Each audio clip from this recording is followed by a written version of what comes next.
جانوروں پر رحم۔ بہت دنوں کی بات ہے، ایک شہر میں ایک آدمی رہتا تھا۔ اس کا نام سبکتگین تھا۔ وہ اپنے قبیلے کا سردار مگر بہت غریب تھا۔ ایک گھوڑے کے علاوہ اس کے پاس کچھ نہیں تھا۔ وہ اپنا زیادہ تر وقت شیر و شکار میں گزارتا تھا۔ ایک دن وہ شکار کو جا رہا تھا۔ راستے میں اس کے ایک ہرنی اور اس کا بچہ چرتے ہوئے ملے۔ سبکتگین نے گھوڑے کو ایڑ لگائی اور ان کے پیچھے تیزی سے دوڑا۔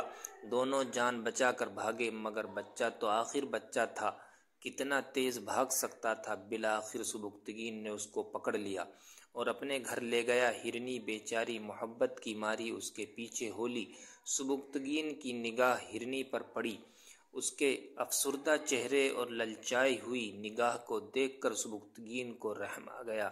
اس نے بچے کو چھوڑ دیا۔ بچہ آزاد ہوتے ہی چھلانگ مارتا ہوا اپنی ماں کے پاس پہنچ گیا اور دونوں نے خوشی خوشی جنگل کی راہ لی۔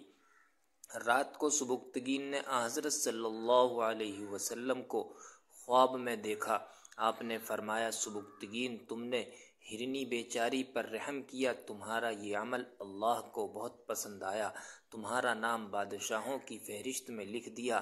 اب تم جلدی بادشاہ ہو جاؤ گے، لیکن دیکھو، سلطنت ملنے پر مغرور مت ہو جانا۔ اپنی رعایا کے ساتھ اسی طرح مہربانی کا معاملہ کرنا۔ اس کے بعد سبکتگین بادشاہ ہو گیا۔